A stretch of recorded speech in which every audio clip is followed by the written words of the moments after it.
namatuñ Grand Théâtre namatuñ Sorano yaakaar naa fii ñu nekk tey jii war na mën a jël 2000 personnes kon banlieue tey jii am nañ salle boo xam ne mën nañ ko exploiter mu def fi lu rëy nag jël salle yi tudde fi Ndongolo salle démb ñëw naa visiter rendre hommage Ndongolo koo xam ne liggéey na fi liggéey boo xam ne faxas dootu ko dindi barki démb rek macha allah 16 janvier ñu ko doon fàttaliku maag rakam ji toog ak jili ñaa Xaadim Jaañ ñoo def plateau bu rëy lim defal Ndongolo nag dafa nekk loo xam ne ñun ñëpp la ko defal parce que fii ñu taxaw nii muy Fodé Doussouba dend ak école 9 tëli bees fii tëli bu xonk ba yàgg nañ fi ñëw di fi simb ba dara dul dara kon tey ji bu deferee lii tudde fi saal Ndongolo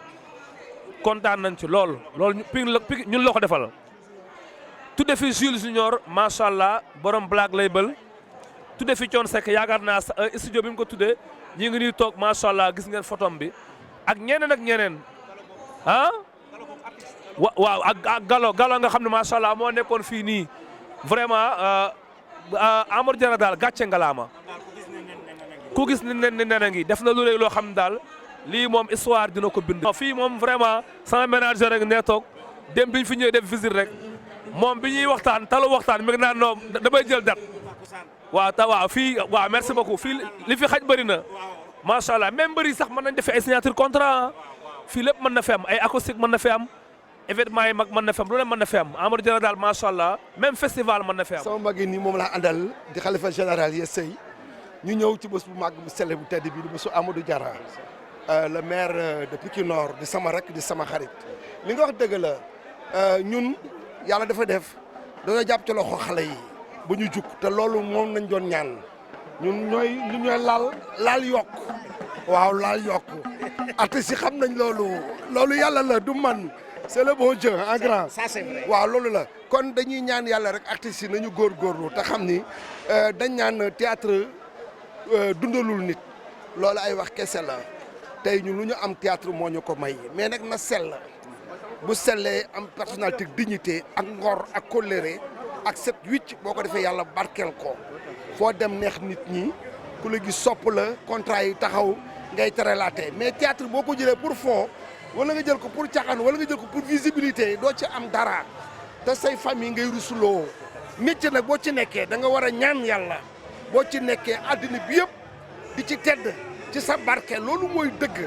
nañ ko selal man Cheikh Tidiane Diop bi may jàngal théâtre le meilleur scénariste au monde dama ko gëm respecté ko xam mooy kan te waruma ko artistes yi léegi nag dañu mën a war ñu ci bëri dañu tilim ñu ci bëri dañuy def lu ñaaw ñu ci bëri dañuy sos ñu ci bëri dañuy xuloo di soxorante di iñaanante te loolu baaxul métier noble la boo xam ne yàlla moo yónni doomu aadama yi ni wax leen ak nit ñi pour nit ñi mën a xam àddina nan la tëddee kon un acteur culturel dafa war a wax lu baax di def lu baax nekk ci du neex suñu borom bu ko defee ku mu jàppale jàngal ko yàlla barkeel ko ci kàttanu borom bi. ñu créé leen benn bijou boo xam ne amaana Pikine soxla woon na ko bu yàgg mais mu ñëw jaar ci loxo ki nga xam ne moom moo di le maire Amadou Diarra di maire bu Pikine Nord ana tey lan ngay wax artistes yi nga xam ne ñoom ñoo nekk biir banlieue ci bijou bi nga xam ne tey moom lañ leen teral. non Amadou Diarra laay wax bala ma wax artistes yi Amadou Diarra li mu def ku ko xool xam ne du lu ndaw lu mu bon 100 millions dugal na ko ci centre culturel bi na nag yaatal woo artistes yëpp ci banlieue bi bu mu ne Mansour Mbaye ma jaaga rek képp ku dëkk banlieue rek ci centre culturel bi nga bokk na ci dugal yërmande parce que artistes yi dañu néew doole te moom moo leen war a dooleel ndax moo fi nekkal état bi ñu fexe ba Fodé Doussouba bi centre culturel bi développé ba artistes yi di ci gis seen bopp loolu mooy dëgg am lu ñu yóbbu seen kër yi di leen dimbali yéene boobu nag moo am ci artistes yi yàlla bu yéene bi yàqu yàlla na ko yàlla dooleel te lafal ko cat moom Amadou Diarra ba aar bi mu bëgg mu jug biir Pikine banlieue mu jug yëkkati ko ca kaw man de may papay xale yi loolu yàlla ko def papay artistes yi c'est moi lu ma mën ci lu baax pour def ko pour aaru Pikine jug ak pour centre culturel Fodé Doussouba bi jug dinaa ko def ci kattanu borom bi. ñu gis ci biir centre bi am benn partie boo xam ne tey jii benn monument ñu tuddee ko kenn koo xam ne muy suñu papa Thione Seck yàlla na ko yàlla xaaree aljana ana tey lan nga sentir bi nga yëgee que ni tey Thione Seck moom lañ tuddee li nga xam ne moom moo dis. mais Thione Seck Pikine la dëkk c'est la pikinité Diarra bu ko tuddoon keneen tooñ ñu ñun lay tooñ coon fi la dëkk tali bu bees bii ci boori syndicat bi fa la ndeyam dëkk baayam dëkk fa ay mbokkam dëkk fa kon Jara bu ko tuddee ci centre bi war na daloon na buum ca mboy ba te kooku mu tuddee centre bi kii bi nag war na ko tuddee ndax c'est le meilleur chanteur au monde ndax li muy way ki dàqa way ci Sénégal di roi de mbalax mu Youssou Ndour sax nee na Thione Seck macha allah te ñëpp xam nañ ni lépp lu mu mas a way téere la ku ko déglu di nga ci jariñu te bañ na ko ba dafa wane le bon exemple moom Thione Seck avant muy génn àddina xam na ni yàlla dong moo fi nekk même musique bi mu nekk sax xam na ni yàlla kese moom moo fi nekk mu teel a jël recul kon dañuy ñaan yàlla na ko yàlla xara àjjana mook soxnaam jaaga ak doomam ci kàttanu borom. allahumma ñu ngi lay jaajëfal bu baax. waaw waxal ak sama grand nag. Non, Mansour a tout dit, on n'a rien à dire. C'est un artiste. Ouais, moi, je suis le grand Serigne de Pikine, je suis obligé de venir assister ça, de remercier le maire et de le féliciter, comme vient de dire Mansour Madiaga. On félicite tout le monde. Je n'ai pas oublié le studio de musique.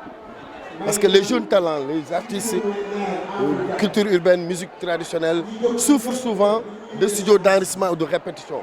Ils vont dans d'autres villes, dans d'autres communes, dans d'autres départements pour faire ces prestations. J'ai décidé d'inclure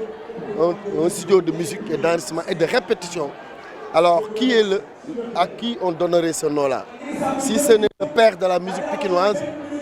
pendant que Medina a son Youssou Ndour, Gueule Tapée a son Omar Pène, Podor a son Baba Mal, Pikine a son Thione Ballago Seck. Et j'ai décidé de donner ce nom à Thione Ballago Seck, le père de Wally Seck. Alioune Seck est en route pour parler au nom de la famille. Et les jeunes m'ont dit, mais monsieur le maire, et Ndongolo? Et j'ai décidé de donner la salle de conférence dans le bloc administratif qui accueille le cocktail présentement, qui sera un lieu d'échange, de rencontre, de formation à Feu Ndongolo, qui était véritablement une célébrité, une star et une référence pour la jeunesse de Pikine. Je n'ai pas oublié Galobop, à qui j'avais donné les coulisses, les versaires des artistes. Il faisait de la sculpture, il faisait de la couture, il faisait des meubles, il faisait des tableaux d'art. C'est lui qui a fait ces tableaux dans toute cette allée-là. Il est décédé pendant la construction et j'ai décidé de le remémorer et de l'honorer en donnant le nom des coulisses des artistes à Feu Galobop. Et il restait également Fada, un graffitiste, un jeune qui rendait beau le théâtre de verdure, qui faisait de ses moyens propres des graffitis, des images culturelles sur les murs. Aujourd'hui, il est décédé pendant la construction. Et c'est un jeune fils de Ali Kamara, qui est un chef de quartier de Pikine Nord, pour lui donner le nom de la galerie d'art que vous voyez à côté. Last but not least, un ami, un frère, un compagnon, qui a révolutionné la culture urbaine au Sénégal en tant qu'animateur. Quand je parle de Boops, vous pensez à Souleymane Guissé, dit Jules Junior, de Black Label. Tout le monde se rappelle de lui. Ce qu'il a fait ici au Sénégal et aux États-Unis, il l'a fait pour tout le Sénégal. Mais nous, de Pikine Nord, nous sommes fiers de déclamer qu'il était un fils de Pikine Nord. C'est pourquoi je l'ai baptisé la salle VIP, où les autorités entrent avant d'aller dans les prestations. Donc la salle Jules Junior Souleymane Guissé. Il y a également un restaurant moderne, parce que je veux de cette activité un lieu de rencontre, d'échange, où les artistes, les promoteurs, ils peuvent se rencontrer, échanger entre amis, faire des contrats. Voilà, rester ici montrant que c'est leur maison, une maison de culture, à la dimension de Douta Seck, à la dimension du centre culturel Blaise Senghor. Aujourd'hui, Pikine Nord doit avoir son centre où les artistes se l'approprient et vivent ici. C'est pourquoi j'ai programmé un restaurant pour des heures creuses. On peut faire la commande devant la porte et c'est ouvert aussi au public. Alors voilà la renaissance du théâtre verdure. Parce que ma philosophie et ma vision, c'est comme dans l'éducation, dans la santé, dans le sport, mon ambition c'est que les jeunes de Pikine n'empruntent pas la route nationale pour aller à Dakar ou emprunter EDK pour aller ailleurs. Je veux que les produits que nous leur offrons, qu'ils le trouvent dans leur propre commune. C'est contre l'impérialisme de Dakar et l'exode des banlieusards vers Dakar. Quand un instrumentaliste voit son fil de guitare cassé, il prend un taxi ou son véhicule pour aller en ville. C'est une aberration. C'est à nous, maires, créer des cadres, des boutiques artistiques qui vendent des accessoires de musique ici pour que tous les acteurs restent ici. Et mon dernier mot, c'est que j'ai nommé un directeur du théâtre de Verdure pour celui demain qui aura besoin de faire sa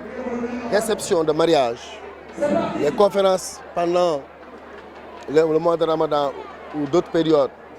les soirées de gala, les concerts, les chants. Pourquoi aller dans la rue alors qu'on a ce temple-là, avec un podium et un réceptacle qui peut recevoir donc du public, des espaces VIP, vous avez vu. Mon ambition, c'est d'avoir des bureaux pour les artistes ici. J'en ai parlé à Wewe Sougou, que je félicite au passage, qui est le président de la commission culturelle, qui s'est donné corps et âme depuis le début, pendant la construction jusqu'à l'inauguration. D'ailleurs, c'est lui qui a retenu les 4 jours de l'inauguration ou de la renaissance du théâtre Verdure. Voilà, à travers vous, je tenais à vous dire que ce bijou appartient à toutes les populations de Pikine Nord qui peuvent l'utiliser, qui peuvent avoir du commerce culturel, de l'économie culturelle, vraiment faire éclore les industries créatives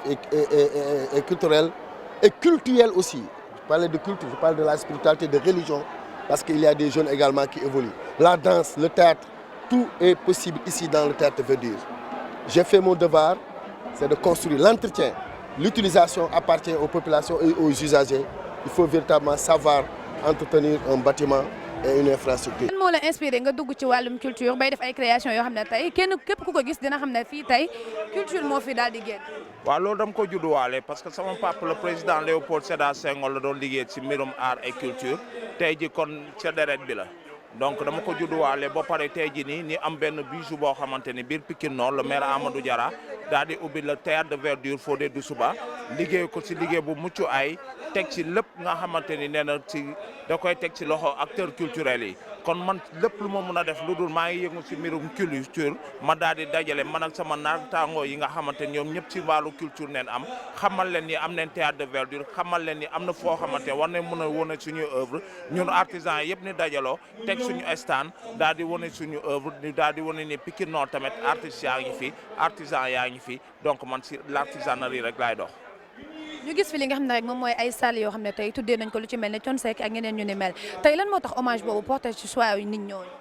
waaw hommage boobu dafa porté ci choix nit ñooñu parce que le maire dafa xool ni képp ku mu tuddee fii rek am na loo def biir Pikine ba pare nga dëddu àdduna te àdduna ni da ngay am kóllëre moo tax mu tuddee fi Thione Seck kóllëre moo tax mu tuddee Ndongo Lo kóllëre moo tax mu tuddee ku mel ni Fada nga xamante ne artiste la woon comme man di liggéey biir théâtre de Verdure bi kóllëre moo tax mu tuddee Gallo Bob mi nga xamante ne sculpture yi nga gis nii yu mel ni la daan def si biir théâtre de Verdure bi donc àdduna tamit artistes les morts ne sont pas morts loolu tax tamit à leur mémoire ni honoré leen yenn saal yi ndax ñoom tamit ils ont beaucoup contribué si théâtre de Verdure bi avant muy nekk un théâtre extraordinaire. tey ana lan ngay wax sa mbokku artistes yi sa mbokk ñi nga xam ne ñoom ñooy liggéey ci wàllum culture ci li nga xam ne rek moom moo di structure bi ñu leen taxawal.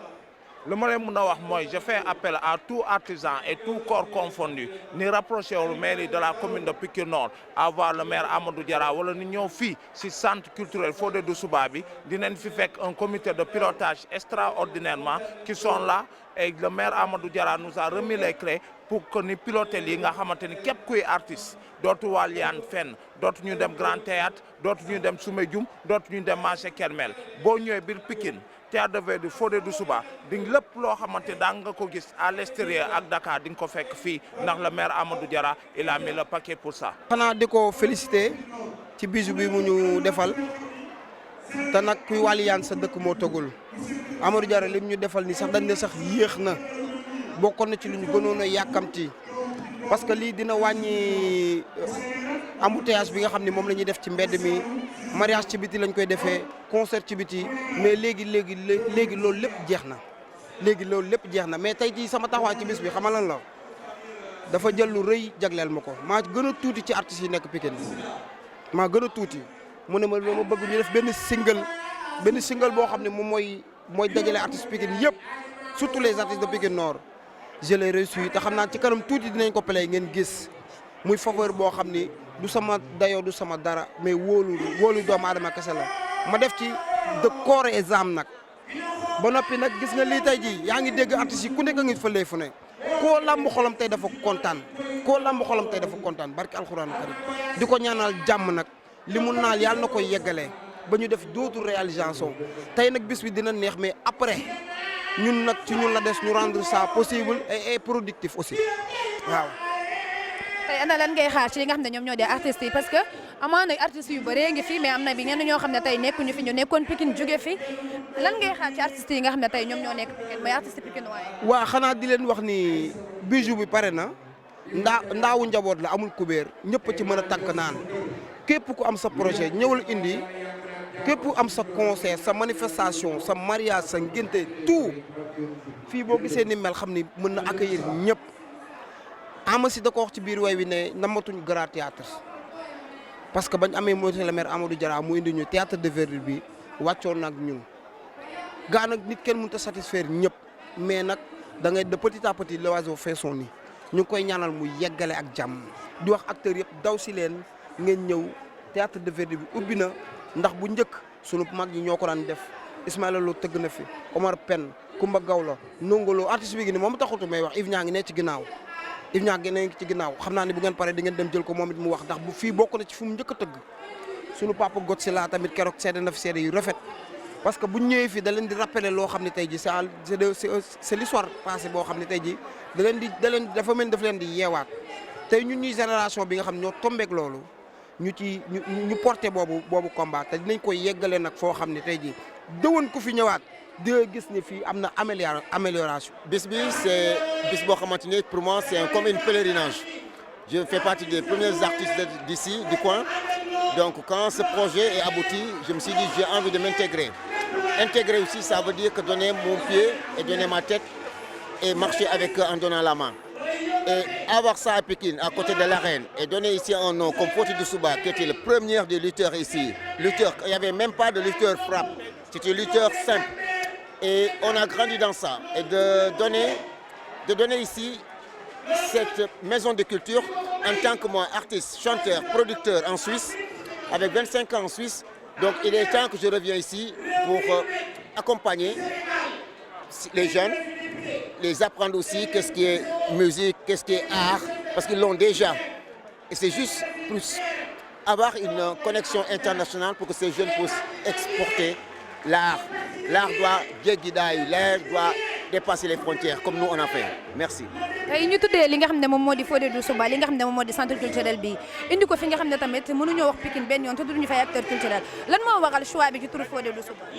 Et que c'est le choix du maire parce que je pense que le maire il est jeune et j'aime beaucoup il est proche du peuple, il est proche des jeunes de Pikine Nord, il est proche des sages et j'ai vu ça et ça montre. Et d'avoir cette connexion intergénération prouve qu'il faut aller chercher beaucoup plus loin. Comme nous ne baobab, même Botaoul, ça veut dire que ça, c'est les racines qui vont tenir. Donc il est allé chercher loin. Pourquoi ils ont fait cette arène ici? Alors ça donne une idée. Ça donne une idée de recherche. Donc vous créez voisin, vous allez créer quelque chose qui est en lien. Et puis pourquoi il a mis Thione Seck ici pour le studio? Parce que la musique Thione Seck avant il était à Pikine. Donc tout ça il est lié. Et je pense que c'est un bon retour aux sources, c'est un bon de donner une image, un troisième œil, un sixième sens aux jeunes, d'aller creuser beaucoup plus loin parce qu'on a une culture qui déborde. Mais contentement, fierté aussi parce que li yëpp la artistes yi ñaan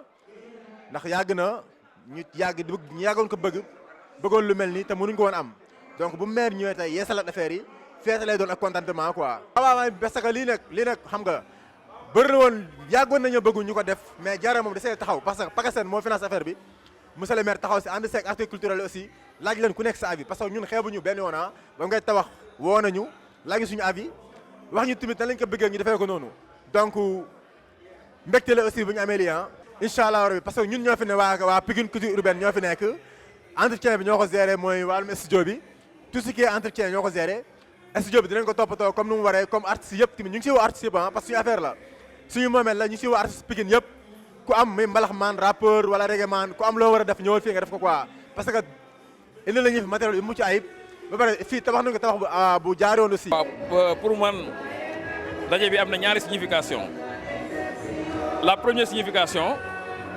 mooy dafa répondre aux préoccupations de la commune de Pikine des populations de la commune de Pikine Nord maanaam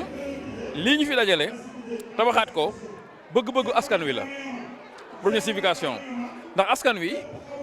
dañu war a am dañu war a doxal ci wàllu culture am ay jeunes talents yooyu mënuñu éclore ndax amuñ infrastructure bu leen mën a permettre ñu éclore xale yi ku ci bëgg a def dara da ngay dem Dakar alors ci gis-gisu maire mu ne théâtre de verdure bi amoon na fi maire ko fi defoon mu njëkk ba mais dans le programme dans le plan d'action nañ fexe ba tabaxaat ko dañ ko tabaxaat boo xam ni dañu yokk dooleem capacité d'accueil bi infrastructure moderne salle d'enregistrement salon d'honneur chapiteau bac bi néew fi woon yokk fi lu bëree bëri loo xam ne tey jeunes yi ku soxla dara ci wàllu art ak culture doo ko jooy fenn loolu mooy première signification bi. La deuxième signification très importante pour moi mais aujourd'hui cette rencontre a permis ñu dajale doomu Pikine yëpp ak ku dëkkul Pikine sax nekk ci art bi ak culture ñëw nga wuy si monsieur le maire ne serait-ce que ces deux éléments ces deux significations doyoon na sëkk am na yeneen yu làqu ci ginnaaw alors qu'est-ce qu'on attend maintenant au-delà de l'aspect événementiel Pikine Nord dafa bëgg a nekk la vitrine du département de Pikine parce que au plan géographique yàlla may na ko position bu baax dunduñ inondation yi ko yeneen ko bi dundee emplacement bi baax na am nañ équipe municipale boo xam ne am na vision fexe ba nga xam ne dañuy multiplier action yu mel nii infrastructure moderne daf ay pavage centre commercial fii ci arène bi ak yoo xam ni ndaw ñi fi dëkk ak nit ñi daañu nekk dans le bien-être dans un cadre de vie également boo xam ne prospère na bi ci des non seulement day nekk infrastructure mais mu fexe ba am ay partenariat yoo xam ne bu ñu gisee lii daañu ñemee dugal seen alal ci Pikine former xale yi accompagner leen indi fi ay grand prix yoo xam ni jeunes yi daañu gis seen bopp ci mbir mi ndax am na artistes yu bëri yu fi nekk. Wolof moom laay waxaat ci njaago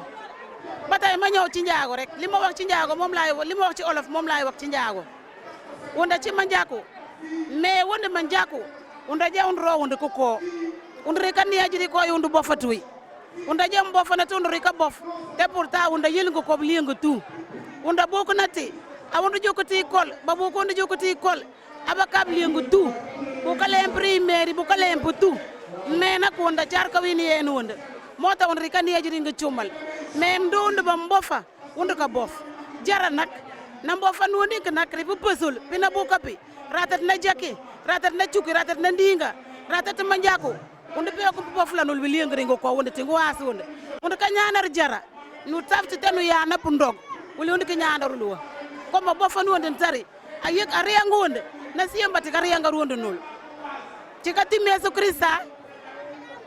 ni bu bambi Mariama mu sell wonda ñaandaru ko muntu wa a won ro gër mbir bu rose lopi na bofan wonde ni papis ni mena ko ronde tin tari on roti me papis on me wonda me papis tari grâce di rose lopi wonde ka ñaanar rose lopi nu yesanda e nu wite wonde ke bof communautaire lolere ni président social na tanji ndi kandu itim wonde be ke tiblingu tu nda resembrir wonda chum mais wonda jajara merci tey ji maire Amadou Diarra def lu mel nii ci Pikine en tant que acteur culturel ana nan nga ko gisee. waaw di rafetlu kër gi nga xam ne fi laa dooree fii maa fi njëkk a joué théâtre ci théâtre de verdure bi maa fi njëkk a joué théâtre keroog inauguration bi moom dafa programmé Sadio Ndiaye simbkat ak ñoom Pape Ngom programmé Pape Malick Ndiaye fara cal boobu fii la dëkk ci suñu koñ sama kër papa ak kër fi mu dëkkoon sorewul donc programmé acteur yëpp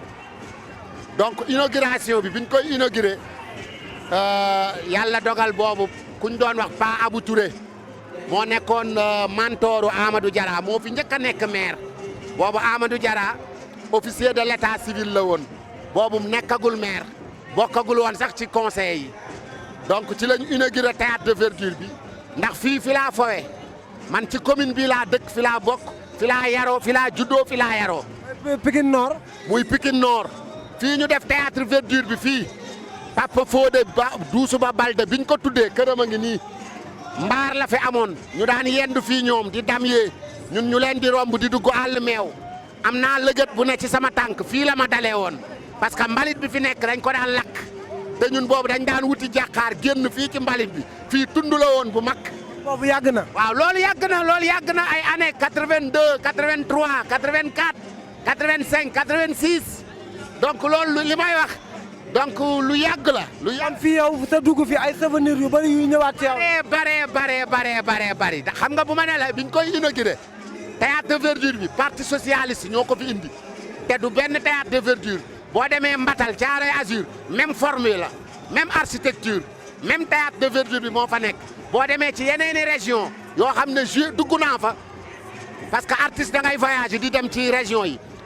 yu bari dama fa doon dem di gis théâtre de verdure bi même forme la ko parti socialiste defoon ci jamono yooyu. ni ko Amadou Diarra def ndax ñëpp def nañ seen bos nii. waaw xam nga réflexion day dépendre rek ci commune bi tey commune bu nekk boo fa fekkoo bijou bu mel ni benn théâtre de verdure war nga ko mun a réflexionner pour may chance artistes yi nga dëkk parce que Sénégal dañoo am problème mu espace bu ñuy jouer mooy espace de diffusion mooy salle de spectacle foo xam ne nit ñi dañuy reer ba suur jóge seen kër ñëw seetaan si ay spectacle de théâtre spectacle de danse seetaan artistes yi dëkk ci commune bi lii nag bokk na ci liy def promotion wu ñooñu seen wàllu culture kon nii mu def nii damay wax ne lii lu jaadu la man ak moom Amadou Diarra jëlee naa ko fi Sénégal en 2017 ànd ak moom yóbbu ko Italie moom fu mu dem da koy wax danaan Arcos Pikine ma njëkk a yóbbu Italie man maa ànd ak moom ak ay partenaire u Arcos Pikine tànk ak tànk ñu dem Italie toog ak ay kilifa booba nag lañ doon doxi mooy ñu am partenaire bu réfectionné fii te amoon nañ ko sax mais loo gis rek bu sottee yàlla la donc loolu lañ doxi woon tombe Arco di fa def tournée dëkk bu ñuy wax Milan ma ànd ak moom ñu def fa ay fan def fa lu ëpp fukki fan dox mission yi dellu siwaat parce que booba dañoo ñëwoon fii di fi répété Arcos Pikine booba ñu ngi réfectionné complexe bi di ko defaraat acteur culturel yëpp génn bi acteurs yi génnee ku nekk uti foo jëm ñun fii la ñu Amadou Diarra joxoon Arcos Pikine fi lañ nekk 2015 ba 2018 lañ delluwaat suñu kër waaw. tey mu jël ay école art yoo xam ne ñëpp Pikine lañ dëkk mu defal leen ay souvenirs ñi mu tuddee leen ay salle ñi mu tuddee leen ay salle de conférence loolu tamit nan ban gis-gis nga ci am. waaw xam nga acteur culturel yi ku mel ni Jules Junior ci commune bi la dëkk te tey bu ñuy wax rap Sénégal Jules Junior moo vulgarisé ni rap parce que dafa amoon émission bu tudd Black Label mu commencé Walfadjri moom ak DJ Boubs ñu nekk ay xarit tuddante doom donc amoon émission bu tudd Ataaya ñu ci daan dalal ay ndaanaan mu jigi émission bi dañ daan génn ci mbedd mi ñun ñu leen di déglu ci rajo bi ñuy dem ci tànganaa yi mës nañ dox ci tànganaa ñoom ba fekk ndeysaan dem si yàlla Demba Dia ñuy yuuxu naan Demba Dia ci tànganaa bi lañ ko fekk muy reer donc loolu de affaire yu nice la. Thione Seck bi. Thione Seck donc bari na acteur culturel yoo xam ne yaa ngi leen di dégg Mbaye si Ndiaye fii la ñu daan répété ak Moussa Ndiaye doomu Pa Malick Ndiaye fara cal-cal Sadio Ndiaye fii ndaanaan bu nekk jaar na fii ndaanaan bale Kutubo balem fii la daan répété tey mi ngi France donc bari na ay ndaanaan yu ma mën a cité yoo xam ne ci théâtre de verdure bii ñu nekk tey saal yi yëpp ndongolo muy Jules Junior muy artiste tey artiste plasticien bii ñu tuddee lii mais œuvre am fii la ko defaree œuvre bi mu nga ONU foofu table dugg fa acteurs yi xam nañ li may wax man du ma wax. doomu Pikine la. fii la ko liggéeyee table bi yóbbu ko Saint-Louis fii la liggéeyee table bi yóbbu ko Saint-Louis exposé ko ci off bi biennale la woon mu exposé ko ci off bi directeur ONU moo dox ba gis tableau yiñ ko présenté mu ne non oto bi muy ñëw romb naa tableau buñ tef ci mbedd mi man tableau boobu laa bëgg mu dëppaat ñuy wër tableau bi ba mu ne tableau baa ngi te moom bokkul woon ci on bi ci off bi maanaam ñi exposé ci rii ñi ci mbedd gis nga aar ni mu dayee war fii la liggéeyee tableau bi yóbbu ko directeur ONU dox ba gis tableau bi daan ne tableau boobu tey mi ngi biir ONU. su ma la déggee daal dafa mel ni tey gën ngaa amaat yaakaar ci aaru Pikine. waaw dafa jaadu xam nga nag promouvoir les acteurs culturels loolu autorité bu ko fi def nga li la war parce que culture dañ ko jàppee parent pauvre bañ na sax ba gis nga ko suñu autorité yi bu ñuy nommé poste ministère de la culture di nga gis état bu def benn mandat nga compter nombre de ministres yi jaar culture parce que poste neexalaate la ndax culture dañ ko jàppee neexalaate dañ ko jàppee ay postes yoo xamante parce que l'homme qu'il faut à la place qu'il faut sama wax bi loolu lay tekki donc culture dafa am solo ci dëkk tey nous sommes très fiers taxaw ci théâtre de verdure ba nga xam ne suñu jëbi bi ñuy soog a commencé keroog ouverture bi dañ ne théâtre bi mooy mujjee joué keroog ñun troupe ñun ñoo fi doon répété théâtre ñun suñu troupe kàkkatar dañoo jóge fii dem kër Assou Cissé fekk fa Jara muy sangu pour waaj a ñëw ci événement bi ma ne ko Jara gars yi yor programme bi nee nañ théâtre mooy mujjee joué ñoom Pam Ngom dinañ simb ñële dinañ joué nee nañ daal ñooy mujj bu desee baax na bu mu ne non non taxaw leen xaar ma sangu ñu keroog Jara moo jiital troupe bi ba fii daan ne ki yor programme bi non troupe bi nañ ubbi. dafa mel ni Jara moom dafa bokk ci maire yi nga xam ne nii dañuy dox ci culture ndax ay activité culturelle am day faral di bëri trop te wax nga say biir wax ànd ngeen ba Italie pour ay projet culturel. waaw xam nga moom acteur culturel la Jara c'est un homme de culture xam nga nag Sénégal dañoo war a bàyyi xel ci un homme de culture ndax nit mën naa bañ a tëgg mën naa bañ a fecc mën naa bañ a way fekk homme de culture la Léopold Sédar Senghor suñu président poète ku ne xam na ne Léopold Sédar Senghor tëggut feccul wayul te àdduna yëpp nangu nañ ne c'est un homme de culture bigam la yoroon di bind artistes yi di jouer Léopold Sédar Senghor su daan jóge Sénégal en tant que président jëm France wala mu jëm Russie wala mu jëm fenn ci àdduna bi day ànd ak ballet Sorano ak troupe dramatique su demee dëkk ba muy jëm balaa moo wax discours artistes yi ñooy joué ba pare léegi li mu bëgg a wax ak moromu président mi œuvre d'art bi moo koy wane. moo koy wax ba pare koy waxal ba pare mu soog a def discours koo koy homme de culture. président pour ma bañ a jël sa temps ban message ngay lancer jeunesse bi nga xam ni moom la Jara defal lii ci Pikine. waaw ñu sàmm suñu barab bi mu am continuité mu am suivi mu am évaluation maanaam barab bi dañ ko war a sàmm parce que nii ñu ko defaree nii ba mu taaru ñun artistes yi war nañ koo liggéeyaat ba mu gën a taaru liggéey bi mooy ñu sàmm barab bi ñu fonk barab bi ba tey barab bi commune bi am xalaatu ne dem na sax ba xat ci acteurs yi nañu seetaat feneen fii ci technopole bi comme ni ñu defee arène nationale bi ñu defaat fa beneen centre bu gën a mag bii nekk ci biir commune Pikine Nord artistes yi di fi mën a exercer. waaw loolu dañ koy rafetlu parce que la banlieue c'est un bon lieu ndax Pikine y a plus de 3 millions d'habitants yi fi yeewoo te bu ñu ne culture rek mënoo ci génne Pikine ndax ñoom dem si àll nongolo ñoom Pape Diouf ñoom Fodé Dessouba ñoom Fallaye ci côté yëpp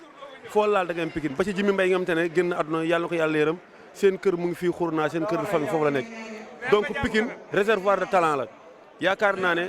Jara def na li ko war te def na ko ci waxtoom bu ñu amee lu mel nii mu nekk benn bijou dañ ko war a sauvegarder damay wax chaque jour xale yi nañu bàyyi di yàq amul solo gis nga ñun Sénégal nous savons construire mais nous ne savons pas entretenir defar mën nañ ko trop mais mënuñu sàmm loolu mooy suñu cet nañu sàmm lii dafa rafet ku fi dugg tey sax xol day sedd am nañu tey sax amatuñ fu ñu def réception maa ngi gis parfois ñu dem ay Batora mais léegi Batora dem na ba dañ fa abonné ay salle de musculation nit ki day tumranke dem ba ay Ravin wala parfois dem ba Dakar te xam nañ location léegi ci dëkk bi ak fu réew mu toll kon bu ñu amee lu mel nii dañ ko war a tiitaroo def ko loo xamante ne sunu moomeel la sàmm ko ba benn xale di ko mën a yàq ñoo wax ne Jara jeunesse ñu ngi koy delloo njukkal Pikine ñu ngi koy delloo njukkal rawatina ci Pikine Nord bi nga xamante ne fii la fekk baax fii la màggee fii la defee carrière am lépp man lii bettu ma ndaxte waxuñu ku dëkk ci dëkk mais ku defar dëkk bi la ñuy wax ñun nag bu ñu demee ba am maire yi nga xamante ne ay modèle lañu référence dañuy sant yàlla te ñun ay porte-revoir lañu ñun kenn moomuñu kenn jënduñu kenn fayuñu xaalis pour ñu wax mais dañoo gis fekkee loolu moo te tubaab dafa bëgg témoin te il faut respecter la différence mooy lan bu nit defee jëf ju baax nga nangu ko def ko te reportage bi ngeen def c'est un reportage très noble et seules les bonnes personnes peuvent dire du bien sur les autres loolu la tubaab bi wax kon macha allah Jara jërëjëf waaye tamit kenn du yéen kii di sama waa ji daam jaajëf. jërëjëf merci beaucoup. mu ngi ami fidèle de Cercy TV accompagné de Cercy Group lii lañ leen di indil saa su ne tey jii ñu nekk biir Pikine nekk fi nga xam ne moom moo di théâtre verdure bu yees bi nga xam ne nag un bijou un trésor pour artistes yi nga xam ne ñoom ñoo nekk ci banlieue bi nga xam ne tey mënuñu ne c'est le bon lieu ki nga xam ne nag moom moo di maire bi di Jara moom it daal di comprendre loolu xam loolu daal di koy teralee ñi nga xam ne ñoom ñoo di artistes yi teralee ko doomu Pikine waaye teralee ko ñi nga xam ne tamit jar nañoo teral biir Pikine ndax nag liñ ne ku yàgg ci teen baak fekk la fa loolu moo am ndax artistes yi tey jii amaana yàgg nañ koo xaar jara daal di leen koy indil ci temps bi ñu ko gën a soxlaa ñun nag waa Cherchi TV duñu jug benn yoon di ànd ak yéen ci li nga xam ne rek moom moo di événement yu ni mel lii lañ leen indiloon ci li nga xam ne rek moom moo di programme tey bi ñu ngi leen di jaajëfal tey di ñaan saa su ne na ngeen di wéy di abonné te it bu leen fàtte benn yoon activer seen cloche notification ngir suñuy vidéo yi yees di leen bañ a raw d'ici là portez-vous bien bonne suite de programme